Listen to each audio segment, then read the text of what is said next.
outgrown quickly is the belief in learning preferences as effective instruction methods. More and more educators are seeing learning styles as a myth, very similar to our childhood friend. In fact, there was a study done by two women, Polly Hussman and Valeria O'Loughlin from Indiana University, which involved college students studying anatomy.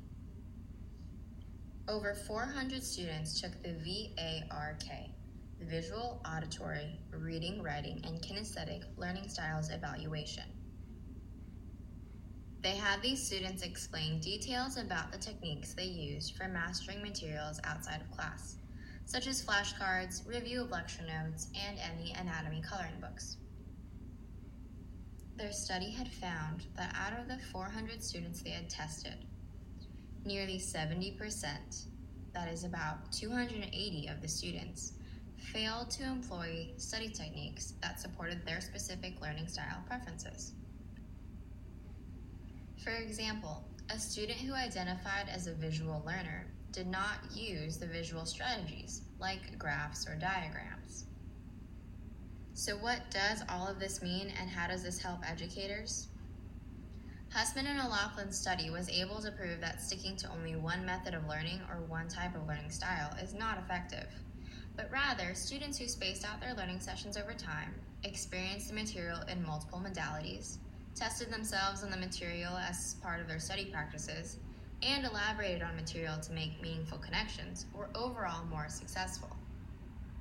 One study does not provide enough evidence. However, the Scientific American released an article saying that more and more studies are showing that students are self-regulating their learning. Essentially, they are becoming independent learners, and most of the learning is happening outside of the classroom. So does this mean that Howard Gardner's theory of multiple intelligences and learning preferences is false? No, because a theory is simply an explanation of an observed natural phenomenon. The research seems to show that the flow of effective teaching is leading towards empowering students to be in charge of their own learning. That is one reason that flipped classrooms are becoming popular. Two veteran chemistry teachers from Woodland Park High School realized that the absent students appreciated being able to catch up on what they had missed in class. However, the students who had been present during the lesson took advantage of the videos as well. Students were beginning to review lessons at home during their own time. Just how a flipped classroom works. The lesson content is placed online, and students come to class to work through problems, advance concepts, and engage in collaborative learning. Interestingly enough, a research study analyzed 10 specific learning techniques that could be used by students independently. They chose the techniques based upon whether or not the individuals could carry them out by themselves and what techniques students reported using frequently. The techniques they had settled on were elaborative interrogation, self-explanation, summarization, highlighting and underlining, keyword mnemonic, imagery for text, rereading, practice testing, distributed practice, and interleaved practice. Elaborative learning is when a student might create an explanation for their content. For example, a student might try to explain that atoms are made of a combination of 3 subatomic particles, the proton and neutrons in the nucleus, and the electrons around the nucleus.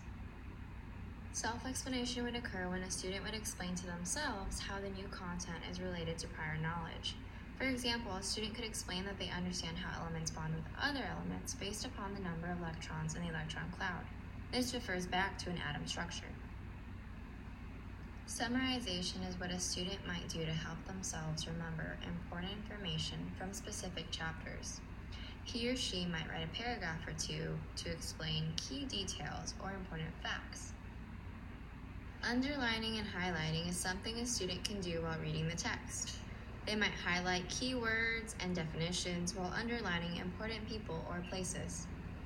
Creating a keyword mnemonic is defined as using keywords and mental imagery to associate verbal materials.